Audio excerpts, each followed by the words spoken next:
Hi friends, நீங்கள் பார்த்துட்டு இருக்கிறது தீபேஷ் மம்மி சேனல்.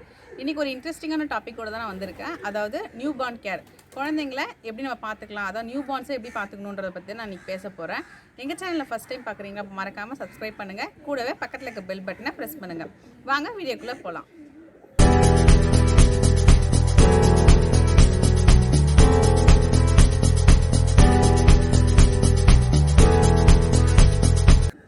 நம்ம ப்ரெக்னெண்ட்டாக இருக்கும் போது எப்போ குழந்தை பிறக்கும் அந்த எக்ஸைட்மெண்ட்லேயே தான் இருப்போம்.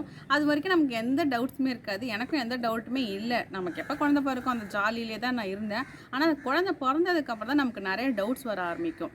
எப்படி ஃபீட் பண்ணணும், குழந்தைய எப்படி பார்த்துக்கணும், எப்போ அவங்க தூங்குவாங்க, அந்த மாதிரி நிறைய கேள்வி நம்ம மனசுக்குள்ளே வரும். அதெல்லாம் தான் நம்ம இப்போ பார்க்க போகிறோம். First feeding. குழந்தை பிறந்த உடனே ஹாஸ்பிட்டலே நமக்கு ஃபீடிங் இனிஷியேட் பண்ணிவிடுவாங்க. அங்கேயே நமக்கு எதாவது ப்ராப்ளம் இருக்குது, ஃபீடிங் தெரியல அப்படின்னா நம்ம கூட இருக்க நர்ஸ்கிட்டயோ இல்லை டாக்டர்கிட்டயோ கேட்டால் கண்டிப்பாக நமக்கு ஹெல்ப் பண்ணுவாங்க. அதுலேயே நமக்கு தெரிஞ்சிடும். வீட்டுக்கு டிஸ்சார்ஜ் ஆகி வந்ததுக்கப்புறம் என்ன பண்ணணும்னா, கண்டிப்பாக நம்ம பிரெஸ்ட் ஃபீடிங் தான் கண்டினியூ பண்ணணும். 2 hours ஒன்ஸ் நம்ம பிரெஸ்ட் ஃபீட் பண்ணிக்கிட்டே தான் இருக்கணும். ஏன்னா குழந்தைங்க ஃபஸ்ட்டு கொஞ்சம் நாளைக்கு அவங்க தூங்கிட்டே தான் இருப்பாங்க. அழுதுலாம் பால் கேட்க மாட்டாங்க. அதனால் நம்மளே தான் 2 hours ஒன்ஸ் அவங்களுக்கு பால் கொடுத்துட்டே இருக்கணும். கண்டினியூஸாக 6 months நம்ம எக்ஸ்க்ளூசிவ் பிரெஸ்ட் ஃபீடிங் தான் நம்ம கொடுக்கணும். இப்போ வெயில் காலம் அப்படின்னு சொல்லிட்டு நம்ம தண்ணிலாம் கொடுக்க சொல்லுவாங்க. அப்படிலாம் கொடுக்க வேணாம். போதுமான அளவுக்கு நம்ம தாய்ப்பால்லையே தண்ணி சத்து எல்லாமே இருக்குது. அதனால் நம்ம தாய்ப்பால் மட்டுமே கொடுத்தா போதும். நமக்கு ரெண்டாவதாக இருக்க சந்தேகம் என்னென்னா, பால் பத்துதா? நம்மளே கான்ஃபிடெண்ட்டாக இருப்போம். ஆனால் நம்ம பார்க்க வரவங்க என்ன பண்ணுவாங்க, குழந்தை என்ன பிறந்ததை விட இப்போ இழைச்சிட்டு இருக்கான், ஒருவேளை உனக்கு பால் பத்தலையோ, நீ வேறு ஏதாவது பால் போடு அப்படின்னு சொல்லிட்டு நம்மளை கன்ஃபியூஸ் பண்ணி விட்டுருவாங்க. அப்படி பண்ணோடனே நமக்கும் டென்ஷன் ஆகிடும், என்னடா நமக்கு பத்தலையா அப்படின்னு சொல்லிட்டு. நமக்கு எப்படி குழந்தைக்கு பால் கரெக்டாக பத்துதான்றதை எப்படி தெரிஞ்சுக்கலான்னா, யூரின் அவுட்புட் வச்சு தான் ஃபஸ்ட்டு. யூரின் எப்படின்னா ஒரு 6+ கவுண்ட் யூரின் நம்ம கண்டிப்பாக செக் பண்ண முடியாது. ஏன்னா டைப்பர் போட்டிருந்தோம்னா தெரியாது.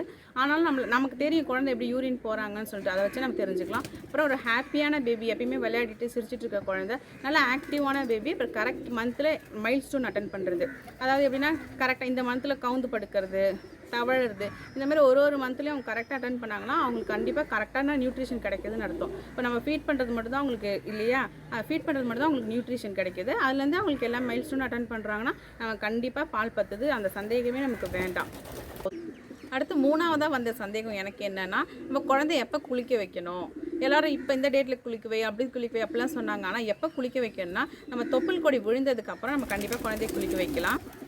தொப்புள் கொடி விழ ஒரு 10 நாள் 15 நாள் ஆகும். அது வரைக்கும் நம்ம என்ன பண்ணணும்னா, குழந்தைக்கு ஸ்பஞ்ச் பாத், அதாவது தண்ணி வீட்டிலேயே சுடு தண்ணி இருக்குல்ல, அதை வச்சு குழந்தைய நல்லா தொடச்சி விடலாம். அது வரைக்கும் நம்ம குளிக்கவே வைக்கக்கூடாது. அப்படிலாம் எதுவுமே கிடையாது. ஈர துணியை வச்சு நல்லா குழந்தைய தொடச்சி விட்டுட்டு அவங்கள ஃப்ரெஷ்ஷாக வேறு ட்ரெஸ் மாற்றி விட்டு அவங்கள ஃப்ரெஷ்ஷாக வச்சுக்கலாம். அதுக்கப்புறமா நம்ம ஒரு நாள் விட்டு ஒரு நாள் குளிக்க வைக்கலாம். அது வின்டர் சீசனாக தான் நீங்கள் ஒரு நாள் விட்டு ஒரு நாள் குளிக்க வைக்கணும்னு அவசியம் கிடையாது. ஒரு 2 days ஒன்ஸு இல்லை வீக்லி த்ரைஸ் அது மாதிரி குளிக்க வச்சா போதும். அடுத்த சந்தேகம் எனக்கு என்ன இருந்துச்சுன்னா, குழந்தைங்க தூங்கும் போது நம்ம எழுப்பி பால் கொடுக்கணுமா அப்படின்னுச்சு. கண்டிப்பாக நம்ம கொடுக்கணும். ஏன்னா நியூ பார்ன் ஸ்டேஜில் குழந்தைங்க தூங்கிட்டே தான் இருப்பாங்க. அழுது அவங்க பால் கேட்க மாட்டாங்க. அப்போ நம்ம என்ன பண்ணணும்னா, நம்மளே தான் 2 hours ஒன்ஸ் அவங்க நம்ம பால் கொடுக்கணும். அது நம்ம அவங்கள தொந்தரவு பண்ணி எழுப்பணும் அப்படின்ற அவசியம்லாம் கிடையாது. ஆட்டோமேட்டிக்காக நம்ம ஃபீட் பண்ண கொண்டு போனோம்னாலே அவங்க ஆட்டோமேட்டிக்காக குடிக்க ஆரம்பிச்சிருவாங்க. அதனால் நம்ம ஃபீட் பண்ணிவிட்டு மறுபடியும் அவங்கள தூங்க வச்சிடலாம். நம்ம எழுப்பி தான் அவங்கள இது பண்ணணும், பால் கொடுக்கணுன்ற அவசியம் கிடையாது. அதனால் இவங்க விளையாடி தான் அந்த டைமில் அப்படின்ற எந்த கம்பல்ஷனும் கிடையாது. அவங்க எப்போ வேணாலும் தூங்கலாம், எப்போ வேணாலும் பால் குடிக்கலாம். அவங்க ஃப்ரீயாக இருக்கலாம் அந்த டைமில். அடுத்து பேபி மசாஜ். குழந்தைக்கு எப்போ மசாஜ் கொடுக்க ஆரம்பிக்கலாம், அந்த தொப்புள் கொடியெல்லாம் விழுந்ததுக்கப்புறம் நம்ம குளிக்க வைக்க ஆரம்பிப்போம் இல்லையா, அப்போ கொடுக்கலாம். அப்புறம் நீங்கள் எப்போ கம்ஃபர்டபுளாக இருக்கீங்க. நான் தீபேஷ்க்கு எல்லாமே நானே செய்யணும்னு தான் நினைப்பேன். அதனால் நம்ம அம்மா எப்போ ரெடியாக ஆகிறோமோ, எப்போ கம்ஃபர்டபுளாக இருக்கோமோ அப்போ நம்ம குழந்தைக்கு மசாஜ் பண்ண ஸ்டார்ட் பண்ணலாம். ஒரு 15-20 days ஆகட்டும். நீங்கள் ரெஸ்ட் எடுங்க, ரிலாக்ஸ்டாக இருங்க. அதுக்கப்புறமா ஸ்டார்ட் பண்ணால் சரி. நம்ம என்ன ஆயில் வச்சு மசாஜ் பண்ணலாம்னா, நம்ம பேபி ஆயில் வச்சும் பண்ணலாம், கோகோனட் ஆயில் வச்சு நம்ம குழந்தைக்கு மசாஜ் பண்ணலாம். நம்ம எப்போ கம்ஃபர்டபுளாக இருக்கோமோ அப்போ நம்ம குழந்தைக்கு மசாஜ் பண்ண ஸ்டார்ட் பண்ணலாம். அடுத்த சந்தேகம் எனக்கு என்ன வந்துச்சுன்னா, குழந்தை ஒரு நாளைக்கு எத்தனை தடவை யூரின் போவாங்க, மோஷன் போவாங்க, இல்லை நிறையா போகிறானா தம்பி, இல்லை கம்மியாக போகிறானா அப்படின்ற டவுட் தான் எனக்கு இருந்துச்சு.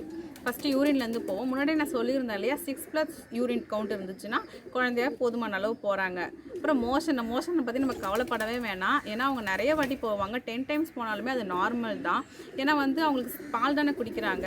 அப்போ அவங்களுக்கு சீக்கிரமாக செரிச்சு அவங்க பாத்ரூம் போயிட்டே தான் இருப்பாங்க. சில டைம் அவங்க ஃபீட் பண்ணும் போதே கூட அவங்க பாத்ரூம் போவாங்க. இது எல்லாமே நார்மல் தான். நம்ம எதுவுமே நம்ம பயப்பட தேவையில்லை. மோஷன் நிறைய வாட்டி போனாலும் அவனுக்கு ஏதோ ப்ராப்ளமா அப்படிலாம் நம்ம நினைக்க தேவையில்ல. அது நார்மலான விஷயந்தான்.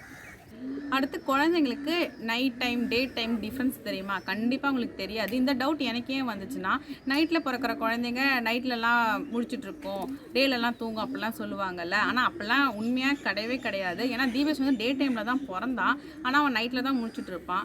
அவங்க குழந்தைங்க வந்து கண்டினியூஸாக தூங்குவாங்க. அவங்களுக்கு எப்போ முழிக்கணும்னு தோணுதோ அப்போ தான் முழிச்சு விளையாடுவாங்க. அதனால் குழந்தைங்களுக்கு இது டே இது நைட் அப்படின்னு அவங்களுக்கு கண்டிப்பாக தெரியாது. இவன் கரெக்டாக வந்து நைட் 2-3 ஆகும் அவன் தூங்க. அதனால் குழந்தைங்களுக்கு இந்த டிஃப்ரென்ஸே அவங்களுக்கு தெரியாது. அதனால் நம்ம தான் அவங்கள வந்து கொஞ்சம் கொஞ்சமாக அவங்கள நம்ம ட்ரெயின் பண்ணணும். அப்புறம் குழந்தைங்களுக்கு நம்ம தான் டே எது நைட்டு எதுன்னு கற்றுக் கொடுக்கணும். எப்படி நம்ம வந்து குழந்தைங்கள வந்து சன்லைட்டில் காட்டுவோம் இல்லையா, மார்னிங் எழுந்த உடனே. அப்போல்லாம் வந்து அவங்கள வந்து மார்னிங் டைமில் சன்லைட்டில் காட்டுறோம், நம்ம லவுடாக பேசுகிறது, அவங்கள ஆக்டிவாக விளையாட வைக்கிறது, இதெல்லாம் வச்சு அவங்க வந்து இது டே டைம் அப்படின்னு தெரிஞ்சுப்பாங்க. நைட்டில் வந்து கொஞ்சம் டிம்மாக லைட் போட்டுட்டு இந்த டைமில் நம்ம தூங்கணும், கொஞ்சம் வாய்ஸ்லாம் கம்மியாக இருந்துச்சுன்னா அவங்க நைட்டு தெரிஞ்சுக்கும். இதெல்லாம் அவங்களுக்கு எப்போ தெரிய ஆரம்பிக்கும்னா 3 மந்த்ஸ்க்கு அப்புறம் தான் தெரிய ஆரம்பிக்கும். இதெல்லாம் தான் எனக்கு இருந்த சந்தேகம். அதெல்லாம் தான் நான் உங்ககிட்ட ஷேர் பண்ணியிருக்கேன். வேறு ஏதாவது உங்களுக்கு சந்தேகம் இருந்துச்சுன்னா நீங்கள் கமெண்ட் பாக்ஸில் கமெண்ட் பண்ணுங்கள், நான் உங்களுக்கு சொல்கிறேன். இது என்னோட எக்ஸ்பீரியன்ஸ் வச்சு நான் உங்களுக்கு சொல்லியிருக்கேன். அடுத்து அம்மா அதை நம்ம எப்படி டேக் கேர் பண்ணிக்கலான்றதை பார்க்கலாம். ஃபஸ்ட்டு ரெஸ்ட் எடுக்கணுங்க. எவ்வளோக்கு எவ்வளோ நம்ம ரெஸ்ட் எடுக்கிறோமோ அவ்வளோக்கு எவ்வளோ நமக்கு நல்லது. ரெஸ்ட் எடுத்ததுக்கப்புறம் தான் நமக்கு எல்லாமே. நம்ம ஃபீட் பண்ணுறத தவிர மற்ற டைம்லாம் நம்ம ரெஸ்ட் எடுக்கலாம். ஒன்றும் அவசரம் இல்லை. 4 to 6 வீக்ஸ் நம்ம ரெஸ்ட் எடுத்துகிட்டு அதுக்கப்புறமா வீட்டு வேலையை நம்ம செய்ய ஆரம்பிச்சுக்கலாம். அடுத்து முக்கியமான விஷயம் என்னென்னா, உங்களுக்கு ஹெல்ப் வேணுன்னா கண்டிப்பாக கேளுங்க. எனக்கு ரெஸ்ட் எடுக்கணும், எனக்கு தூக்கம் வருது, குழந்தைய கொஞ்சம் நேரம் பார்த்துக்கோங்க அப்படின்னு உங்களுக்கு ஹெல்ப் வேணும். வீட்டில் இருக்கவங்க கேளுங்க, உங்கள் ஹஸ்பண்ட்டை கேளுங்க. எல்லாருமே நமக்கு ஹெல்ப் பண்ணுவாங்க. நம்ம கேட்டால் தான் நமக்கு ஹெல்ப் பண்ணுவாங்க. அவங்களாம் வந்து சில டைம் நினைப்பாங்க நம்மளே நம்ம குழந்தைய பார்த்துக்கணும்னு நினைப்போம் அப்படின்னு சொல்லிட்டு. நம்ம ஹெல்ப் கேட்டால் அவங்க கண்டிப்பாக பண்ணுவாங்க. நம்ம எந்த விதத்துலையும் நம்ம கூச்சப்பட தேவையில்லை. ஏன்னா நமக்கு அவ்வளோ டயர்டாக இருக்கும் இல்லையா, அதனால் நம்ம தாராளமாக நம்ம ஹெல்ப் கேட்கலாம். அடுத்து தூக்கம். குழந்தை தூங்கும் போது நீ தூங்கு அப்படின்னு சொல்லுவாங்களே, இது ஏர்லி ஸ்டேஜில் நமக்கு கண்டிப்பாக யூஸ் ஆகும். ஏன்னா நமக்கு அப்போ அவ்வளோ வேலை இருக்காது. வீட்டு வேலையெல்லாம் வீட்டில் இருக்கவங்க பார்த்துப்பாங்க இல்லையா, அதனால் குழந்தை தூங்கும்போது நீங்களும் தூங்குங்க. இல்லைனா அப்போ உங்களுக்கு ரெஃப்ரெஷ் ஆகணும், ரிலாக்ஸ் ஆகணும் அப்படின்னா அந்த டைமில் நீங்கள் பண்ணிக்கோங்க. குழந்தை தூங்குற டைம்லேயே நீங்கள் கொஞ்சம் நேரம் ரிலாக்ஸாக வாக்கிங் போங்க, நல்லா ஃப்ரீயாக பேசுங்க. உங்களுக்கு எதாவது அழணும்னு தோணா கூட நீங்கள் அழுதுருங்க. உங்கள் யார்கிட்ட பேசினா நீங்கள் ரிலாக்ஸாக இருப்பீங்களோ அவங்கக்கிட்ட பேசுங்க. இல்லை உங்கள் ஹஸ்பண்ட் கிட்ட பேசணுமா, யார்கிட்ட வேணாலும் பேசுங்க. யார்கிட்ட வேணாலும் நம்ம ஹெல்ப் கேட்கலாம். நம்ம தனியாக இருந்து நம்ம எல்லாத்தையும் பண்ணணும் அப்படின்ற அவசியமே கிடையாது. அடுத்து சாப்பாடு. நம்ம பேலன்ஸ் டயட் சாப்பிட்ணும். நம்ம என்ன வேணுமோ எல்லாமே சாப்பிட்லாம். நம்ம வந்து வெஜிடபிள்ஸில் முக்கியமாக கேரட், பீட்ரூட், க்ரீன் வெஜிடபிள்ஸு, அப்புறம் கீரை வகை எல்லாமே நம்ம சேர்த்துக்கலாம். அப்புறம் நீங்கள் மீட் சாப்பிட்லாம், ஃபிஷ் சாப்பிட்லாம், எக் சாப்பிட்லாம். எல்லாமே வீட்டு, ரைஸு எல்லாமே நீங்கள் சாப்பிட்லாம். எதுவுமே நீ சாப்பிடக்கூடாது அப்படின்றது எதுவுமே நமக்கு கிடையாது. பத்திய சாப்பாடுன்னு சொல்லுவாங்க இல்லையா, அது சொல்லிவிட்டு நீங்கள் இதை சாப்பிடக்கூடாது அதை சாப்பிடக்கூடாதுன்னு சொல்லுவாங்க. அதை பற்றி நான் அதை பண்ணதில்லை. எங்கள் வீட்டில் எனக்கு கம்பல் பண்ணதே கிடையாது. எனக்கு எல்லா சாப்பாடுமே கொடுத்தாங்க. நானும் எல்லாமே சாப்பிட்டேன். இந்தமாதிரி கண்ட்ரோல், இது சாப்பிடக்கூடாது அதை சாப்பிடக்கூடாதுன்னு எங்கள் வீட்டில் எனக்கு கண்ட்ரோல் பண்ணவே இல்லை. அதனால் எனக்கு எல்லா நியூட்ரிஷனும் நம்ம குழந்தைக்கு வேணும் இல்லையா, அதனால் நம்ம எல்லாமே சாப்பிடலாம். அப்புறம் நம்ம பால் 2 கப் பாலாவது ஒரு நாள் சேர்த்துக்கோங்க. அப்புறம் முக்கியமான விஷயம் தண்ணி குடிக்கிறது. 2லேருந்து 3 லிட்டர் தண்ணியாவது நம்ம குடிச்சே ஆகணும். ஃபீட் பண்ணுறதுக்கு முன்னாடியும் தண்ணி குடிக்கணும், ஃபீட் பண்ணதுக்கு அப்புறமும் நம்ம தண்ணி குடிக்கணும். நம்ம பால் கொடுத்து நம்ம டீஹைட்ரேட் ஆகிடக்கூடாது இல்லையா, அதனால் நம்ம எப்பயுமே ஹைட்ரேட்டடாக இருக்கணும். நிறைய தண்ணி கொடுக்கணும். நமக்கே தண்ணி தாகம் எடுக்கும், அது சம்மராக இருந்தாலும் சரி விண்டராக இருந்தாலும் சரி. அதனால் நம்ம நிறைய தண்ணி குடித்து நம்மளை ஹைட்ரேட்டடாக வச்சுக்கணும். எந்த டென்ஷனும் இல்லாமல் ரிலாக்ஸ்டாக இருங்க.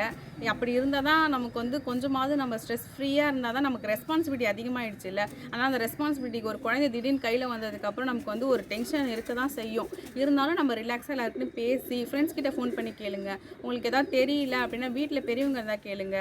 இல்லை நீங்கள் யூடியூப் பார்ப்பீங்களா, அதை பார்த்து கேட்டுக்கோங்க. உங்களுக்கு ரிலாக்ஸாக பேசணுமா, வாக்கிங் போகணுமா, என்ன வேணுமாலும் நீங்கள் செய்யுங்க. நீங்களே எல்லா ரெஸ்பான்சிபிலிட்டி, நீங்களே வீட்டு வேலை, குழந்தை வேலை எல்லாமே நானே பண்ணணும்னு சொல்லிட்டு ஒரு ஸ்ட்ரெஸ் எடுத்து போட்டுக்காதீங்க. உங்களோட ஸ்ட்ரெஸ் கண்டிப்பாக உங்கள் குழந்தை மேலேயும் தெரியும். அதனால் நீங்கள் ரிலாக்ஸாக இருந்தால் உங்கள் பேபியும் ஹாப்பியாக இருக்கும். Happy mother equal to happy baby. உங்களுக்கு இந்த வீடியோ யூஸ்ஃபுல்லாக இருக்கும்னு நினைக்கிறேன். இந்த வீடியோவை நீங்கள் யாருக்கெல்லாம் ஷேர் பண்ணலாம்னா, நியூ மதர்ஸாக இருக்காங்களா கண்டிப்பாக ஷேர் பண்ணுங்கள். மாம் டு பியாக இருக்காங்களா கண்டிப்பாக ஷேர் பண்ணுங்கள். ஏன்னா அவங்களுக்குலாம் இது ரொம்ப யூஸ்ஃபுல்லாக இருக்கும். உங்களுக்கு இந்த வீடியோ பிடிச்சிருந்துச்சுன்னா லைக் பண்ணுங்கள், ஷேர் பண்ணுங்கள், கமெண்ட் பண்ணுங்கள். மறக்காமல் எங்கள் சேனலை சப்ஸ்கிரைப் பண்ணுங்கள்.